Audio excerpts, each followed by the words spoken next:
Hey guys! I don't know if that got that. Anyway, let's get into the video. So this is Creepypasta Proxy Trials number 3.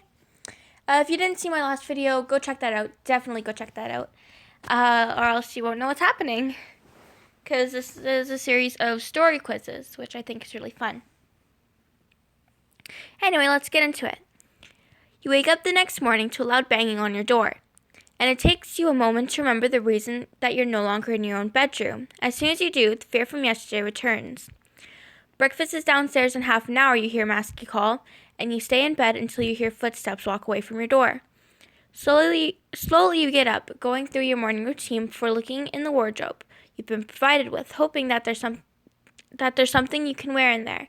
Unusually, everything seems to be your size, and you wonder how these people knew your measurements, shuddering at the thought you choose to put on jeans and a simple top. I don't have to do any fighting yet, but I still want to be comfortable in what I'm wearing. Tracksuit bottoms and workout top. I'm not here to impress people, and these clothes will be easy to train in. Shorts and a tank top. I want to spend a bit of time outside learning the layout of this place, and it's rather hot today. Dress pants and a nice shirt. I want to look presentable and try to make some friends today for a better chance of survival. Not necessarily. I'd probably go with tracksuit bottoms and workout top because I don't wear jeans very much. And I think it would be, it's nice to have something to move around in if you're training. So you put on your outfit and leave your room, wondering how you're going to find where you're meant to be eating. The stairs are rather easy to locate. They're directly to your right, and as you walk down, you see that the man with the ski mask, hoodie was it, is waiting at the bottom for you to come down. Sorry, I can't read. He seems to sense your presence as he looks up at you as you draw nearer. Hello, everyone is waiting for you in the dining room. Just follow me. He turns and starts walking, leaving you with no choice but to catch up to him. You walk in awkward silence for a minute or so before you decide to break it. Your name was Hoodie, wasn't it? I'm YN, which is your name, so. Hi, I'm Luna. Your name's Hoodie, right? So, how long are we gonna have to walk? No, because that sounds like I'm trying to be annoying.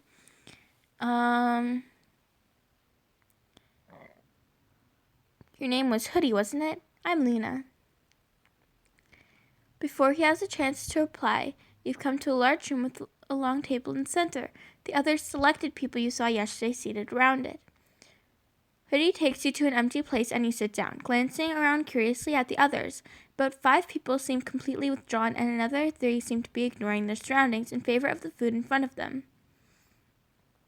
As your meal arrives, you notice that the blonde boy sitting next to you is shaking like a leaf. You try to comfort him, learning that you're probably going to die can take its toll on anyone. Introduce myself. He looks like he could use a distraction. Leave him. He probably doesn't want to be disturbed. Scoff. What a wimp. Try to comfort him. Because, yeah, I'd probably end up accidentally bringing up something that would bring up the memory. And, yeah, I'm bad with social interaction. Anyway, no matter what you do, he doesn't seem to notice your presence. So you shrug and start up a conversation with the girl sitting opposite to you as you eat. She's far more calm about the situation, and you discuss the chances of survival and escape with her until eyeless Jack enters the room, waiting until he has everyone's attention to speak. Good morning. You've got a free day today to prepare for the trials, so you can do anything you want. You've got to stay either in the mansion or on the grounds, though, otherwise you won't survive until even the beginning of the first task. If you need directions anywhere, ask those guys. He finishes, nodding his head towards Masky and Hoodie, who are standing by the door. You think, well, at least I'll be able to ask them questions before being let loose. I don't trust them, but at least they're not leaving us to wander. I guess I have no choice but to ask them. Those guys, I'd rather get lost. No, because like I said, I don't want to be mean. If I have a chance of dying because of them, I don't want to be mean to them because that would not be very smart. Well, at least I'll be able to ask some questions. Because in reality, if I got brought to that, I'd know who they were. And since they brought me there and I'm not dead there, I wouldn't necessarily trust them. But, you know, I wouldn't like completely not trust them, if that makes sense. Well, that's everything for today. Meet back here at 12 for lunch. With that, you're all effectively dismissed. And as Jack leaves the room, everyone immediately gets up and rushes to the two men standing against the wall. You hear questions ranging from how do you get outside to do you have a shooting range? But you're stuck at the back of the crowd and end up once again alone with the two. So, Luna, where are you headed? Masky asks. You open your mouth to answer when you realize that you haven't told him your name. It looks like you found your first question to ask. How do you know my name? I don't think I've told you it. Sorry, I can't speak. I don't remember telling you my name. You know my name. How? You know my name? Did you stalk me as well as kidnap me? Okay, not. I think I would kind of already know. Because to be fair, how else would they know your clothes size? How else would they know where you live? And now, like, the name, it makes sense that they stalk you. Anyway, I'm going to go with the first answer. Sorry, I had to get up because I thought I heard cars, and I'm like, what? So, anyway. We know the names of everyone that was selected. It was our job to get you all here after you were chosen, Hoodie answers. This brings up a whole new set of questions. Why were you chosen and who chose you? For example, you still don't even know what the trials consist of or what being a proxy entails. Everyone is gone now, so you could probably ask them. Even if they don't answer, at least you tried, right? So where was it you wanted to go? Most people are outside somewhere if you want to talk to them. Actually, I was wondering if I could talk to you. Do you mind if I ask a few questions first? Actually, I have some questions to ask. No way, you guys owe me some answers. Actually, I was wondering if I could talk to you. They seemed taken aback and glanced at each other briefly. Faces a blank mask. Pretty literally in this case. What would you like to know? Hoodie asks, looking back to you. We might not be able to answer all your questions, though, Masky adds. You're not allowed to know a few things, and Slenderman will have our heads if we tell you. Something tells you that wasn't a figure of speech, and you swallow, thinking about what you should ask. Well, why were we picked out of everyone you could have chosen? And why choose us? They seem to think about the question. I keep quiet. If I rush them, they may be unwilling to answer my other questions, the answers to which could help me later. I wait for a reply anxiously. Sure, I could be preparing, but knowing the answers to these questions may help me survive. I hope this doesn't take too long. I still have to prepare for the first trial. Will they hurry up? I can't stand around here all day. Maybe I'll keep quiet, because if I rush them, like, they might not like me, and like I said, they have control over whether you live or you die, and honestly. Anyway, you were chosen by the 4 people you met yesterday. They get together and create a list every 5 years with 10 selected on it. Masky starts answering. There's no way to know who suggests you without asking them, which we wouldn't recommend at this point. The reason you were chosen is always different, but it's usually as a skill. Ben likes people who are good with technology, for example, and sharp reflexes also get you noticed. We're pretty sure they pick some people with no chance to fill spaces when they're arguing, though. The boys exchange another look here, obviously knowing a few people have been selected this way in these trials. Am I one of those people? They didn't do that with me, right? I say quiet. If that's why I'm here, then I don't want to know. You better not be talking about me. I'd probably go with this one. They shake their heads, getting over that topic and changing the subject. Is there anything else you want to know? Hoodie asks you, tilting his head. You nod immediately. There are so many questions you have to ask. The issue is simply picking which one to ask first. What are the trials actually like? Masky shakes his head. We can't tell you that. All we can say is that you should be in top physical and mental shape. Sorry. I nod understanding. I wasn't expecting a concrete answer anyway, and he can't control what he's allowed to tell me. I nod disappointed. That really wasn't helpful, but at least he apologized. Well, it's nothing I didn't already guess. I frowned. What's the point in letting me ask questions if they won't answer anything? I nod disappointed. Yeah, okay. Because I understand, I'm sure that they want to keep their heads. So, we have to go soon, but we could probably answer one more question, Hoodie says, turning his body slightly in preparation to leave. You almost ask whether there's any way out of the trials, but realize you've thought over every possible escape, and none of them would work. And whilst Hoodie and Masky seem the most friendly out of everyone you've met so far, they did assist in kidnapping you. There's one more, actually. What does being a proxy mean exactly, other than being a helper? Well, you know how you pick a mentor, and and they'll tell you what to do. We're proxies for Slenderman, for example. We get a lot of jobs. Collecting you is one of them. You'll probably help them in their killings in some way, though. He says it so casually that it takes you a moment to catch on. Killings? I can't do that. I'm sorry. I just can't. I had my suspicions, sure. But this is horrible. Killings? What happens if we refuse? I can't imagine myself doing something like that. Killings? I can't have heard that right. There's no way. Killing? You've got to be kidding me. I'm not becoming a monster like you. Top one. Don't worry, Hoodie says, placing a hand on your shoulder. You won't have as much of an issue with it if you survive the trials. The thought of that isn't comforting, but you keep quiet. Sorry to leave you, but we've really got to go now. The door leading outside is straight ahead and to the right. A lot of training grounds are out there.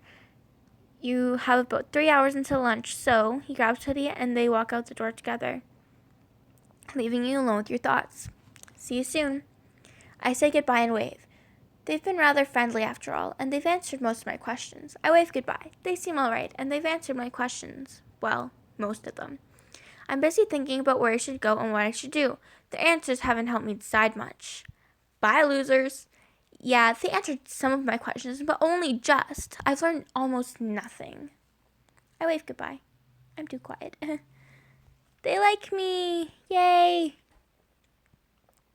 After having talked to you, Masky and Hoodie have started growing rather fond. It's been a while since they've gone to converse with anyone outside of the mansion, after all. They know you still don't trust them completely, but they'll be holding out hope that you'll pass the first trial. Should you need any support over the next few weeks, you can rely on them. Still, you've got bigger things to focus on, such as what to do to prepare before the trials begin. Results. So I got 8 for they like you, 5 for you're not bad, 1 for they don't really care for you, and 1 for oh dear. I'm pretty sure that oh dear is like they hate you, like they want to kill you, or they did kill you. I don't know. So I'm pretty sure I got the best answer for that, which is good. I like getting the best answers. Because, I answer them honestly. So I like getting the best answers because then that means that they might actually like me in real life if I ever meet them. I probably won't, though. But, Anyway, on to the fourth one.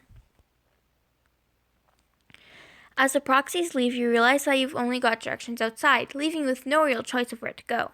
Mentally marking down where to return for lunch, you make your way there, hoping that there will be a decent selection of things to do to prepare. As you step out, you are momentarily blinded by the sun before your eyes adjust, and looking around, you notice that 6 of the 10 selected are out there. Most of them are practicing with some sort of weapon. From where you're standing, you can see a shooting range, a rack of knives, and an obstacle course. You're pretty sure that there will be things set up at the back of the mansion as well. It's nice them set up. Oh no. Sorry. It's nice of them to set all this up for us, even if we were still forced into this whole thing. I'm just thankful that there's a selection of weapons. I hate to be confined to one form of fighting. I should take a look at everything before deciding what to start off with. That's all well and good, but are we going to have this much choice when it comes to the trials? I could probably handle the obstacle course, but the number of weapons concerns me. I'd hate to be confined into one form of fighting. You walk around the mansion and also notice, amongst other things, an archery range, a selection of swords, and for some reason a flamethrower. You don't think that one is the best idea when you're surrounded by a seemingly endless forest.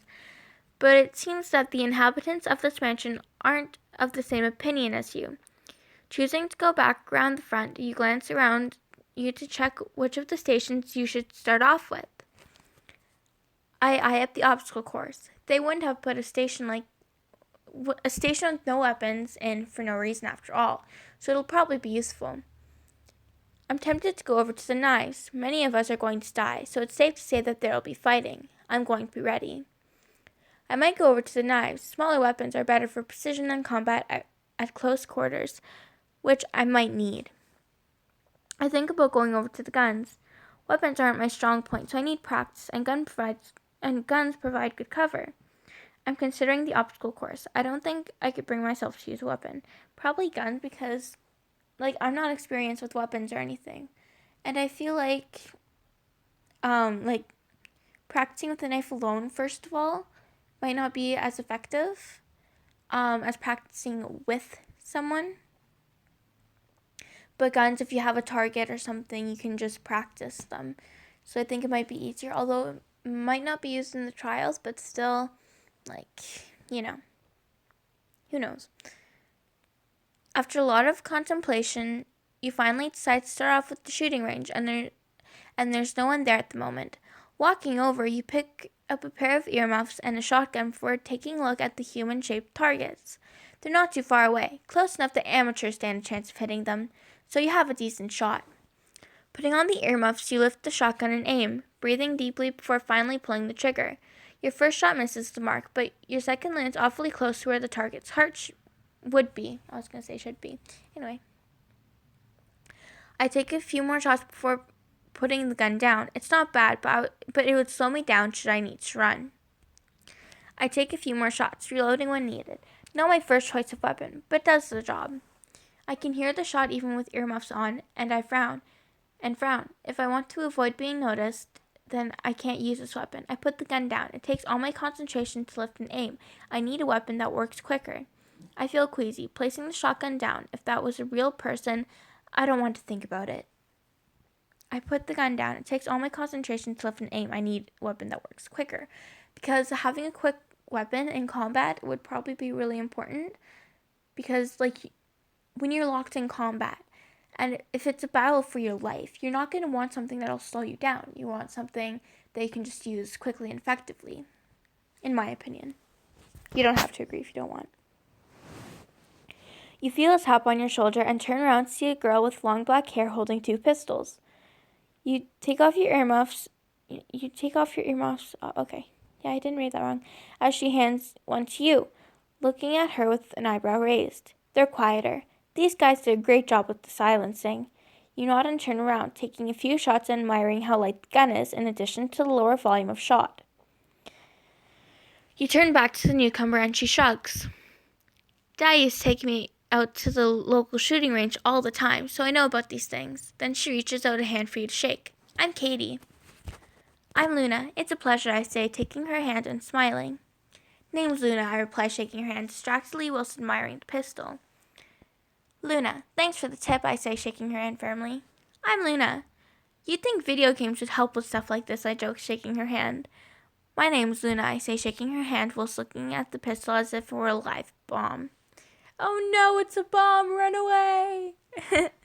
I'd probably go with the video game one, just because I don't play too many video games. I love video games when I do play them, but I don't play them very much because I don't have very many of them. My brother, he's the one with all the video games and stuff. So normally it's just my phone or my computer, or I have a Wii in my room, so I also use that. But like, you would think that video games would help, right? Like, you wouldn't ever imagine that this would actually happen to you, or like actually like believe like, what? Like, this is going to happen to me someday, people. I need to know what to do here. No, I'd probably think of video games. She grins, grabbing a pair of earmuffs for herself before taking the spot next to you. She shoots 3 times in quick succession, hitting the head, heart, and stomach of the target dead on. The silencing won't stop people from hearing you, but you'll be harder to locate, she explains as she shoots. Hopefully that'll help. You put your earmuffs back on, and you both practice shooting for a few more minutes until you run out of bullets. Looking at your target, you can see that your aim's definitely improved. You turn to Katie. Why are you telling me all this? She shrugs again. We're all stuck here. Might as well help each other out so at least one of us survives. She's right. There's no guarantee that any of us will make it. So we should help each other when we can. I'm not convinced. The fact is, most, if not all of us are going to die. There's no point in making friends. I get what she's saying. If we stick together, we can ensure at least one person makes it out alive. Helping's alright, but if we get attached, then it's going to be much harder watching everyone die. I nod, but I know this girl has a much better chance of surviving than I do. I'm dead meat. I get what she's saying. Because, it'd be nice if at least one person made it out alive, and then someone can get a new proxy. Sorry, my dog went crazy. Had to pause the video. Anyway, Katie looks at her watch and curses. Lunch is in 20 minutes, and I don't want to be late. You don't happen to remember the way back, do you? You nod, and the two of you walk back to the dining room together, discussing what you've both done to prepare for the first half of the day. Turns out that Katie tried working with the knives in hand-to-hand combat, but failed miserably. So you offered to spar with her once you've eaten for some practice. As you take your places and dig into the food that's set out for you, you notice that the 4 potential mentors are standing by the door, whispering amongst themselves and looking at very selected. Okay, I'm only like halfway done. I try to listen for what they're saying, but they're too far away for me to hear. I glare at them when they look my way. First they kidnap us, then discuss us behind our backs. I keep my eyes on my food and talk to Katie. I can still tell when they're looking at me, though. I copy them, looking at them pointedly before whispering to Katie. Give them a taste of their own medicine. I've seen them look at me and shake their heads. That can't be good.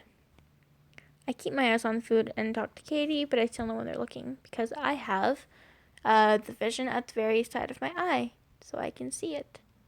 Plus, I would know because, sometimes you can just feel people, looking at you. You can feel the eyes staring at you. I don't know why my dog's going crazy. I am sorry, guys. Anyway. Lunch ends and everyone gets back to training, with you and Katie heading back outside. There are more people at the back of the mansion now, and there are only 2 others with you out front, but they head over to the shooting range. You're left alone as you walk over to the rack of knives, you and Katie picking out ones of similar designs that are evenly matched. Standing opposite each other, you drop into a battle stance. You ready, you ask? She nods. First pin, the other wins. No, I can't say that word. I am so sorry, guys. I can't read. That being said, you both lunge at each other. But I think it means no cheating? ? No holding back? ? I don't know. Anyway. I move around Katie, attempting to attack when I'm not in her line of sight. I focus on the offense, attacking whenever I see an opening. I mainly defend, but make sure to get an attack in whenever Katie leaves herself open. I attack by making Katie think that I'll hit one place before quickly switching to another.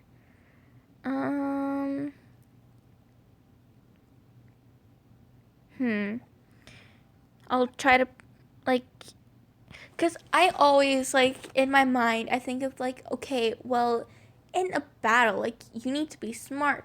If you go for one side, but then quickly switch to another side, like, it'll work. I always think that in my head. Shut up, phone. I should probably turn my notifications off. Meh, whatever. I don't care. So, yeah. I always think of that, like, in my head. Like, even when I was younger, why was I thinking about that when I was younger? I probably watched something. Or read something. I don't think I was into Creepypastas then. I think it might have been an anime. Like, an anime fight. I think that was it. I'm, like, thinking, like, okay, like, you need to be smart, people. But, you know. Katie wasn't kidding when she told you that she wasn't good with this, and you managed to pin her in under 2 minutes. You have a few more rounds before stopping, gasping for breath. You're both fine, although Katie does have a small cut on her cheek. You get up, offering her a hand, which she takes, pulling herself up to her feet. She opens her mouth to congratulate you when you notice that a boy has been watching you two spar. It's the blonde who sat next to you this morning, and he still looks incredibly nervous. Sorry, you guys are just really good, he says. You and Katie exchange a look, and you decide to answer. Thank you, but we could still improve. Still doesn't explain why you were watching. Thanks, but we weren't that good.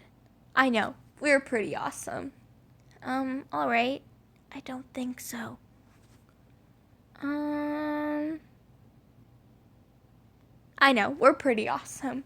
I call myself awesome all the time, don't judge. What's your name? Katie asks as you both walk over to the boy, putting away the knives on your way. I'm Dylan, he says, looking down at the ground and shuffling his feet. He's not shaking as much as he was at breakfast, but you could still feel how anxious he is. You hate to think it, but you bet that he wasn't chosen for his skills. I'm Katie, and this is Luna. So, would you like to spar with us? He looks up, panicked, and shakes his head. I'd rather not touch any knives, but would you mind if I stick with you? I don't want to get too close to him to watch him die, but he looks too scared to turn away. Ugh, this guy is just going to slow me down. Still, I guess we could drag him to the obstacle course. Keeping him with us may stop us from training well, but I guess keeping him around for the rest of the day wouldn't be that bad. I don't think keeping him around for long is a good idea, but seeing him on the obstacle course could be amusing. I know whose answer that is. Anyway, I'm glad for the company. He seems as nervous as I am about this whole thing. Because, like, there's 5 answers. When there's 5 answers, you know definitely that it's going to be for mentors option and then the scaredy cat option. And this one, that's the Ben answer. Like 100% Ben Drown answer. Probably the top one. I don't want to get close to someone and watch them die. That'd just be sad. Sure, we were just heading over to the obstacle course anyway. Katie looks at you, momentarily confused, but rolls with it. You can tag along if you want. Dylan's face lights up. You mean it? Thank you. I've been wandering around the mansion all day. You're glad that he's looking at the ground again so that he doesn't see your face. If that's what he spent the entirety of his day doing, then you don't think his chances of getting past the first task are good. Still, as you guys walk over to the obstacle course, you force yourself to focus on the task at hand. You all decide to make it a race to the finish, and after Katie counts down, you're off. I get through pretty easily, relying on my speed to win. Katie finishes right behind me. Okay, before I read the next answer. Nope.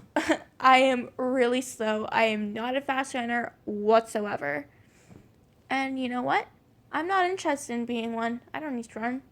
Why do I need to run? I don't know. Gym. That's about it. See? No reason. Well, also just for exercise, but I don't do running for exercise. If I want to do exercise, I'll go do dance or something. That's my life. Dance and badminton are like the only 2 forms of exercise I like. Well, except for walking, but walking I need to like do because I need to get from place to place to place. And yeah. Anyway, what I lack in coordination, I make up for in determination, getting to the finish line just before Katie does. Getting around the obstacles comes pretty easily to me, and I finish in good time, looking back to see Katie right behind me. It takes me a while to get going, but once I do, I'm practically unstoppable. I beat Katie just before the finish line, coming in first. I get stuck a few times, but managed to make it neck and neck with Katie after she fell once. Wow, good job, Katie. Did she fall flat on her face? When I imagine her falling once, I imagine her falling flat on her face. Don't judge. What I lack in coordination, I make up for in determination. I'm an Undertale people. This isn't Creepypasta. This is Undertale. Determination. Don't judge. You look back to see Dylan trapped in a net, as he notices you and Katie staring at him, the three of you start laughing. You walk back and untangle him, chuckling the whole time. Just as you're standing together and calming yourselves down, you hear a voice call out from the mansion entrance. Dinner's in 20 minutes, Hoodie yells, and you see several people walking inside. Talking amongst yourselves, your group joins them, and for a moment it's far too easy to forget that at least two of you are going to die. Dinner itself is a quiet affair. Everyone's too exhausted from the day to make a decent conversation. The mentors are nowhere to be seen. I wonder what they're doing. Good, maybe they'll leave us alone for a while. I wonder how often they'll be around. That's a shame. We can't learn anything about them if they're never present now, can we? I'm glad for the quiet. This day has been far too tiring. Yeah.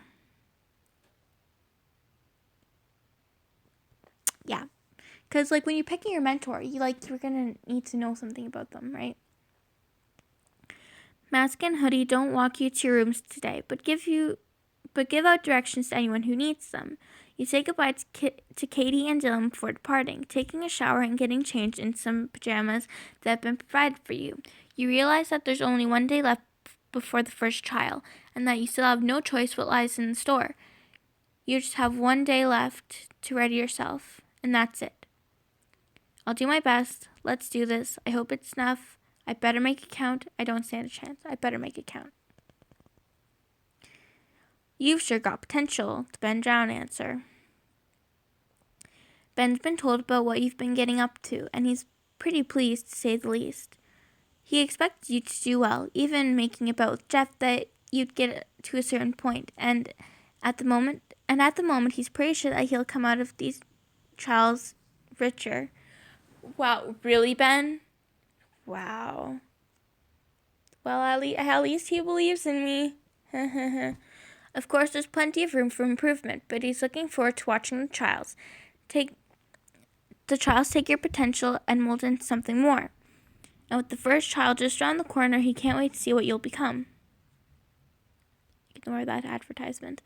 7 for you sure got potential. 3 for not bad at all. 3 for you've got a good chance. 2 for very promising, and 0 for what are you doing? So, not bad at all, and you've got a chance. What are those? Okay, so very promising, I'm pretty sure, is the Slenderman answer. What's this? Jeff the Killer? I went way too far. You've got a good chance? Yeah, that's okay. EJ. I find that, I never get anything EJ answers a lot, and then very promising. Yeah. Anyway, I'm gonna leave that video here. There you go. I'm gonna leave that video here. Hope you guys enjoyed it. If you did, please don't forget to hit that like button and subscribe and check out my social media. Anyway, bye!